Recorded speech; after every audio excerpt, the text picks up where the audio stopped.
Well, this morning, I want to begin with a confession. Yes, and I can see you're all looking intently, wondering what I've been up to while Matt's been away. You know the old saying, don't you? While the cat's away, the mice will play. But let me put your mind at rest. I haven't crashed the car yet. It's a few hours till Matt gets home, but I will drive right for the next few hours. I haven't maxed out the credit card. I would have liked to, but he took it with him. He really did. So I'm making this confession to you this morning, not just because Matt's not here, but because I feel that I can speak about this matter quite freely this morning, because I have a feeling there may be others of you with the same issue. So, here goes. Are you ready? This is my confession. My name is Jules Badger, and I am bad with money. Shh. We've all got really quiet. Waiting for the M&Ms. Oh, that's coming. Just wait. Gosh. So I am bad with money, and I'm not proud of this. I'm not proud of this, but it's a fact. You all know the saying, don't you, that unspent money burns a hole in your pocket? Well, that is me. So Matt and I give each other pocket money every fortnight when we get paid. Matt's dad taught us this little practice, and we've always applied it, even when we were struggling financially. Give it to God, pay your bills, pay yourself, even if it's only $5, something for you, you've worked for it, you've earned it, you deserve something, and then save the rest. And that has, by and large, served us pretty well over the years. So anyway, I get my pocket money, and it's usually gone within a few days. Matt's pocket money, of course, lasts a lot longer. Sometimes he even saves his pocket money. What's that about? Goodness sake. It's pocket money. Sometimes, not only does he save it, he invests it. It's pocket money. Come on. He's weird. It will come as no surprise to you that Matt does the finances in our home, which is a good thing. And you'll all be relieved to know that along with Gayleen, Matt does the finances here at church, not me. Did you hear that? Yes. You're working out areas of it. So the fact is, I'm not very good with money. And there are all sorts of reasons for this, and I could harp on about my upbringing and all that kind of stuff. But I'm nearly 40, I have to take responsibility for myself, and the fact is, I'm not too flash with money. And I have a feeling this morning that I'm not the only one in the room this morning. I don't want you to give a show of hands, because at the end of the day, I might be the only one in the room that's bad with money. But I have a feeling I'm not. And for a couple of reasons. Firstly, I'm in a room full of a lot of women this morning, because most of the guys are away. Although not, but might even still be more guys than women. Yeah. But anyway, this is not to say, of course, that women are all bad with money, because I know that's not true. Some of you in this room are amazing with the money. But, come on girls, let's be real. When it comes to money, who could resist these? Now, come on. Oh, okay. There's always one, isn't there? I know that Debbie and Lene and probably Kirsty this year, definitely, would not be able to resist gorgeous shoes. How about these next ones? Whoa! Awesome! I thought those especially for Corinne, she's not here today. But not everybody's into high heels, so how about these ones? Some really cute little flats. We love flats, flats are gorgeous. What about these ones? Awesome. Heading into spring and summer, great shoes, great shoes. It's still winter, so boots. Anyone? Yeah. Boots? Yeah, even some Dr. Martens there. Girls, don't you love being a girl? It's cool being a girl. Next one, we don't even do gumboots and slippers by halves, do we? I mean, come on. Shoes are really cool. Shoes are really cool. Guys just don't get it, do they? I mean, look what they've got to choose from. So look at the next one. Oh, brown. Oh, sure. They really don't get it, do they? Don't get it. For some of us here this morning, it's not just about shoes. There are other temptations, like this. And I just want to remind you, ladies, this morning about the 11th commandment. Thou shalt not covet their thief's handbag. That's not.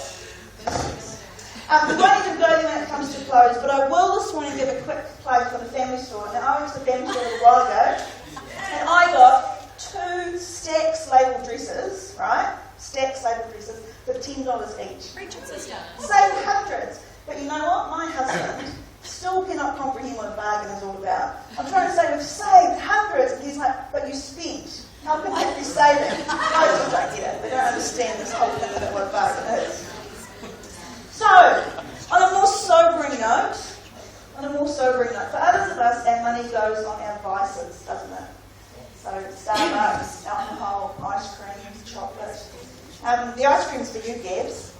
Just in case you guys don't know, if Gabby is tired or sad or happy or bored or got friends coming over, you name it, any time is a good time for ice cream. It's no secret here at Comes By In, you all know what my advice is. I know. I actually was preparing something. I wonder how many packets of M&Ms I've actually eaten in my life. What a mind-boggling thing to comprehend. Very scary thought. It's a very scary thought, particularly when I consider that there are people in the world, this microphone's not doing very good today, is it? Especially when I consider that there are people in the world today who have never even tasted chocolate. That's a sobering thought, isn't it? And it's an even more sobering thought. Oh, this microphone's terrible today. No, we don't, Chrissy. Hang on, we turn it around. Here we go. Is that better? Stop crackling? Okay, good. Awesome. Back to my point. It's an even more sobering... Oh, it's a joke. I don't think it's plugged in. There we go. It wasn't plugged in properly. I know when that happened, when I slipped it down my back before it popped out the bottom. Okay, let's get back to the serious moment. This is a serious moment. Let's get back to it. So, sobering thought when I consider how many people in the world today have never even tasted chocolate. And it's also a sobering thought when I consider and pause long enough to grapple with the fact that we live in a world where there are child slaves who spend their days harvesting cocoa instead of playing, all for my indulgent first world pleasure. And that's a fact. That's a fact. I need to adjust my thinking. I need to adjust my actions. I'm mentioning Nathan this morning. I didn't warn you, sorry. Nathan's already made this kind of adjustment. Nathan only eats fair trade chocolate, which is really awesome. Paul started, which is really awesome. However, just recently was Nathan's birthday, and I had to go through the inconvenience of driving all the way to Sylvia Park to get fair trade chocolate. Terrible. What an adjustment, though, isn't it, to actually consider the power of our purchases and to make that kind of adjustment. Nathan, Paul, you guys are taking that stand. You're changing lives, as in the people who are producing cocoa being paid a full wage, but you're also changing lives, mine included. Because I've had to really think about this week. Fair trade is a good way of ensuring that people at the other end of the picture are actually treated fairly and paid what they should be paid. At the beginning of this series, Matt challenged us all about some of our first world thinking. And he reminded us that while we may not like the wallpaper in our living room or the colour of the carpet in our bedroom, we actually live in houses with access to clean, hot, running water. And we may complain about the cost of light bulbs and heating, but we have access to electricity. We may complain that our house has only one bathroom, but not only do we have a toilet that flushes, but an effective sewerage system. We in New Zealand are comparatively rich. And yet, in a recent UNICEF New Zealand survey, some of our first world problems that we complain and moan about were rated, and bad haircuts, mushy apples, and unreliable TV remotes were amongst the top 10 first world pet peeves. First world problems. Of the 1,000 Kiwis that were part of this survey, 80% voted that slow internet access was their pet peeve in life. Pet peeve in life. Followed by not being able to locate items that they wanted in the supermarket. And another group, 55%, said that for them, a bad tasting fruit or a mushy apple at the supermarket was their pet peeve. Getting home in that packet having a mushy apple in it. So these are the things that people have been listing as our pet peeves in this country. First world problems. Also featured on the list were irritations like losing the TV remote and going to the coffee shop and the barista not making you coffee properly. These are New Zealanders' pet peeves. We live in relative luxury, and it's easy for us, easy for me, to take it all for granted and complain about problems that people in third world countries would love to have. So what's the antidote for first world problems? According to the expert, here's the antidote. The antidote for first world problems is regular giving and or serving those less fortunate than ourselves. and say that again. The antidote for first world problems is regular giving and or serving those less fortunate than ourselves. So this morning, the self-denial appeal offers us one such opportunity. And this morning is our annual self-denial altar service Sunday.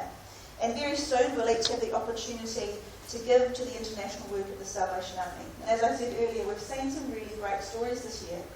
Who could forget the widow who now has her own tea business? Do you remember her? We had a quick look at her this morning. She's now been able to buy a field and expand her tea business, which is really awesome. Who could forget the family, again, that we saw from China, who had to hike for miles. Next picture, Abby. Who had to hike for miles to get enough wood to be able to just do their daily chores. And the Salvation Army has now introduced a biogas scheme which will make their lives so much easier. And how about the pilot healthcare schemes modelled on the Salvation Army Hospital in Bolivia? Again, we saw a little glimpse of the Harry Williams Hospital, and it's been a recipient of self-denial funds over many years. It is now self-sufficient. Woohoo! And so that what the Army are wanting to do in Bolivia is model other centres on the Harry Williams Hospital. It's a wonderful success story. 20 years, I think the report was, of self-denial funds, and that hospital is now self-sufficient. That's a great story. And last week, the smiling faces of the deaf children at the hearing school, weren't they just gorgeous? Kids that would not otherwise have gone to school. Amazing stuff. So our theme this year for the self-denial appeal is adjust. So just a clever little word, adjust, meaning that we need to make some changes in our lives. The next one, Abby. Some of you may already know that the origin of the self-denial appeal began right back in the early days of the Salvation Army. And officers and soldiers would go without pudding for a year and put that money aside to assist serving those overseas in the poorest countries in the world.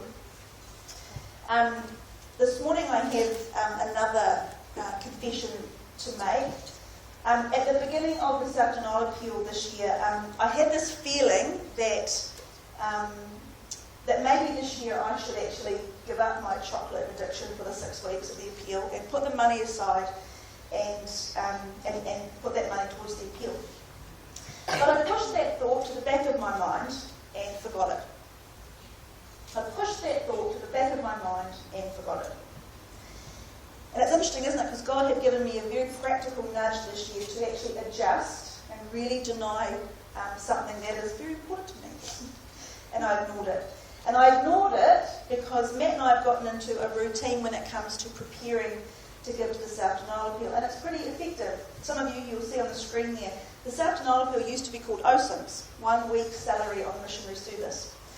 And in 1969, the challenge was to give, or that's when it came into this idea of OSIMS, was to give 1 week's salary on missionary service.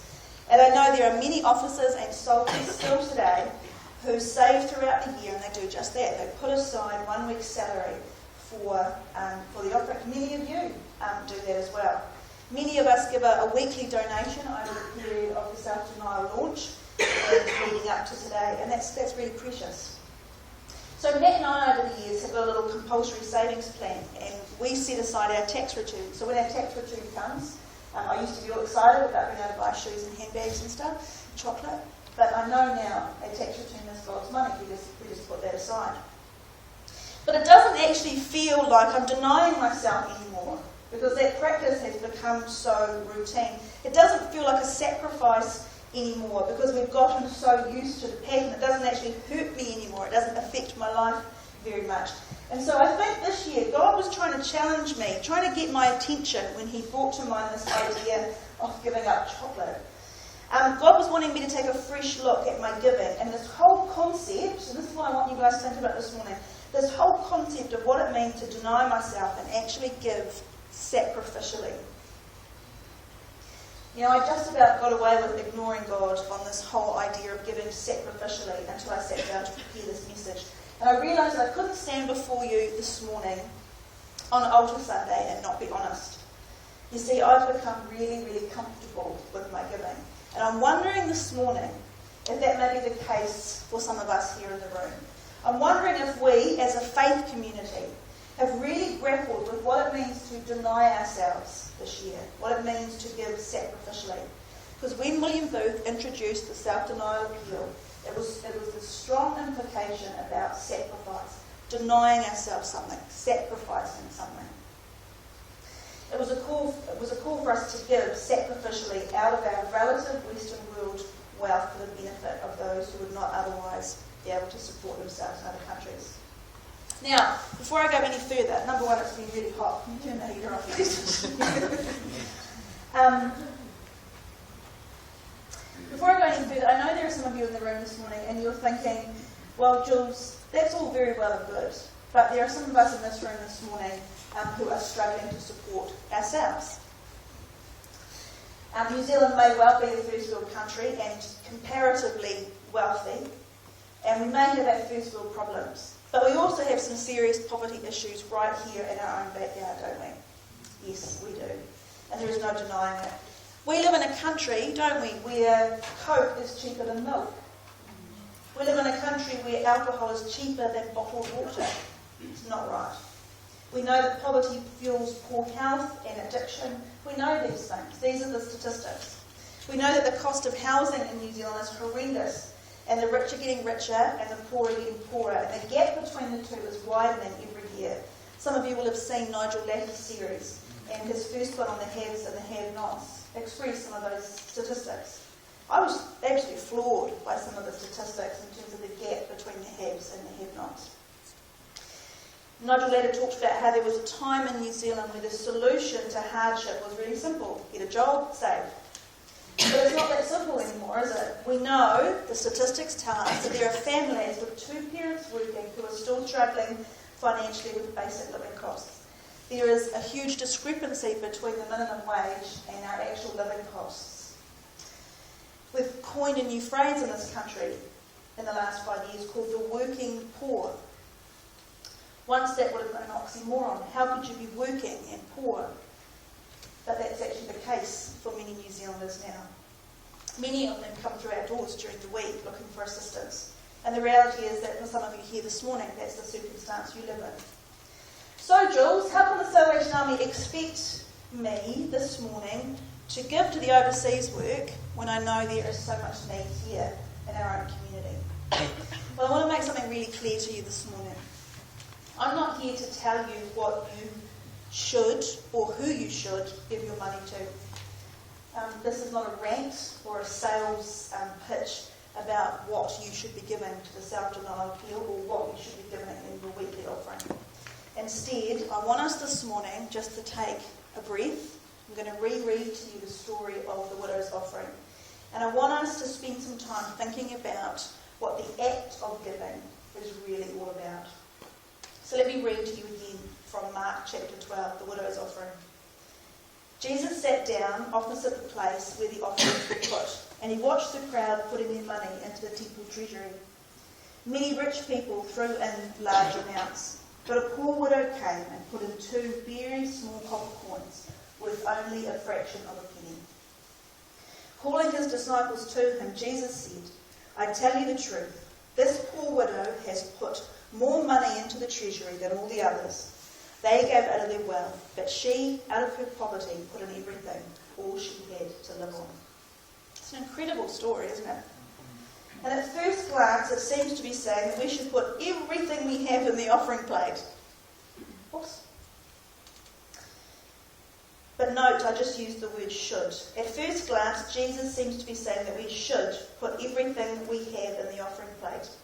And a literal reading of that story would say that those of us who are struggling should give everything we have.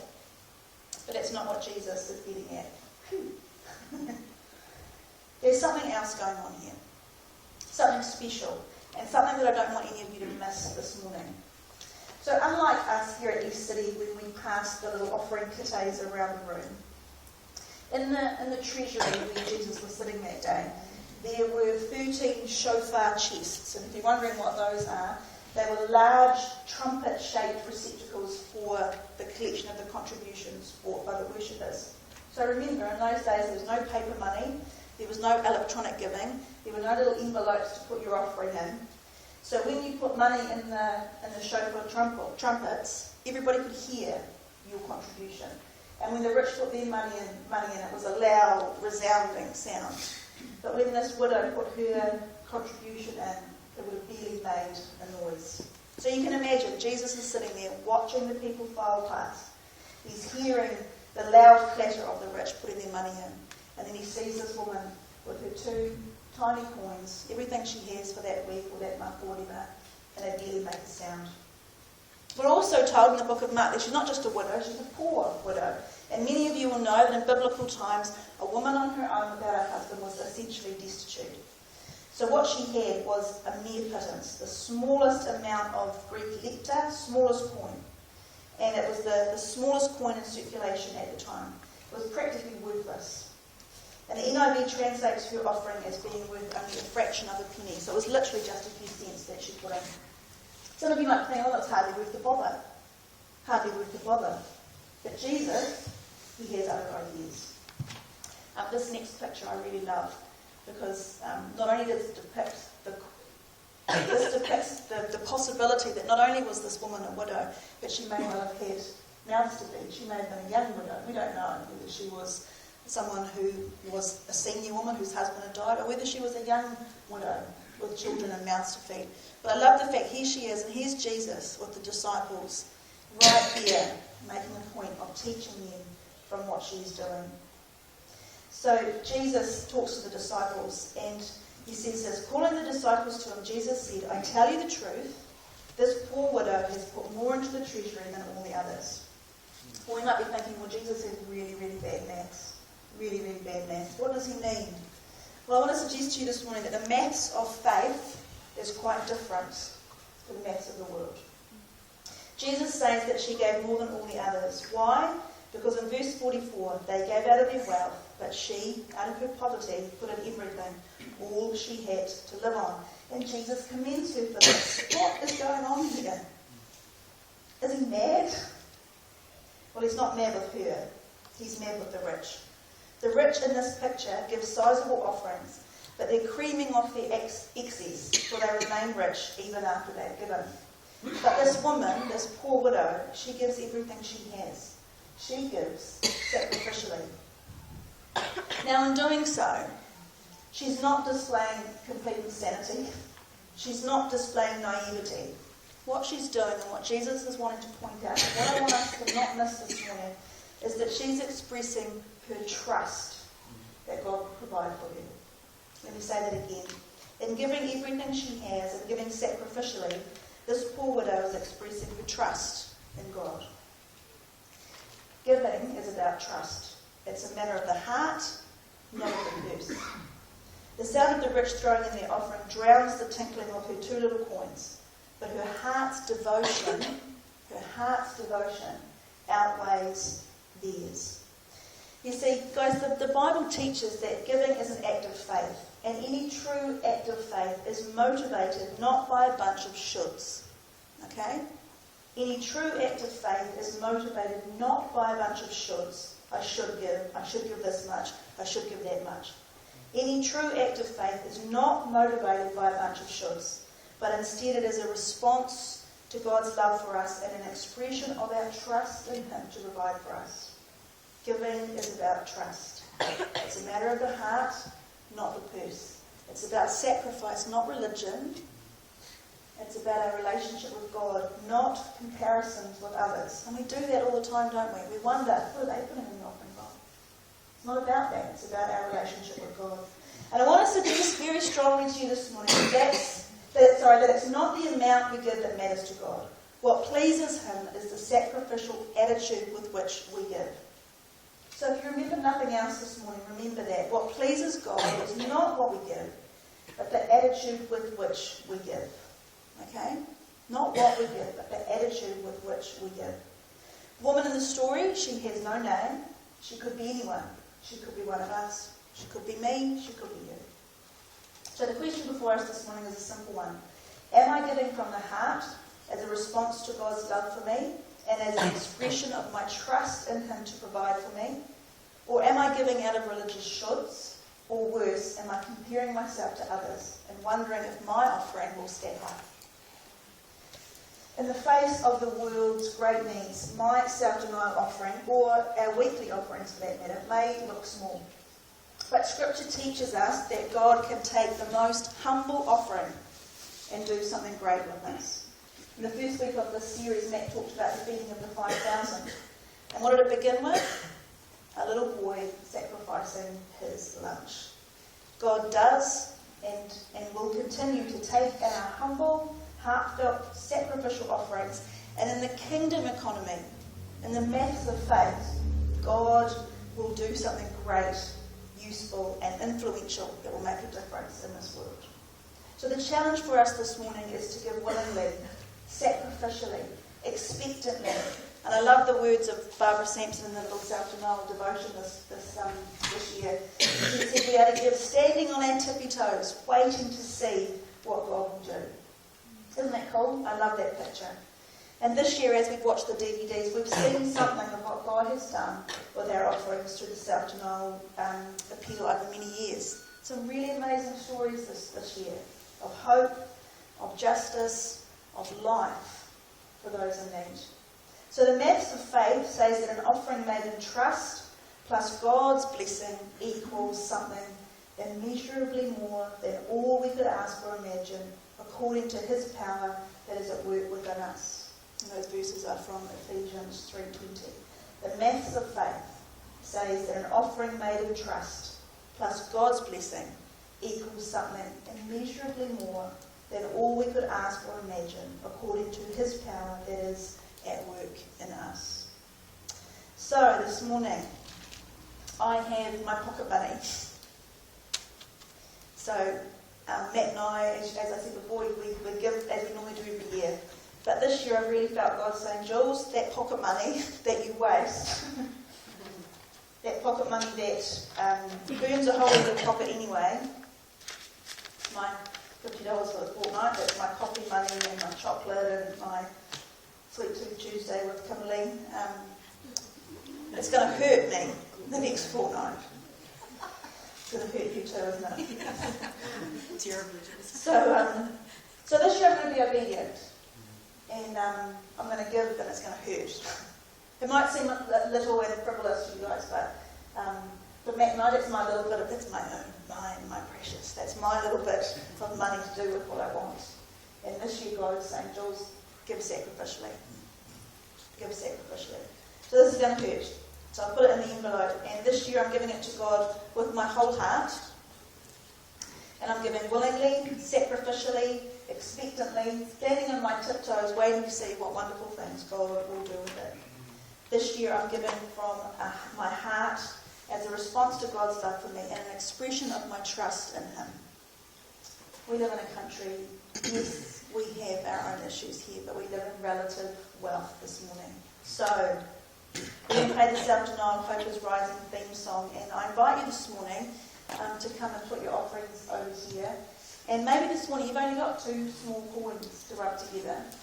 And I want to give you the opportunity this morning to take a faith walk, a bit like the widow in the story, and come and put your offerings up the front. It's not about anybody else in the room and who's looking. It's a moment of sacred communion between you and God. Okay?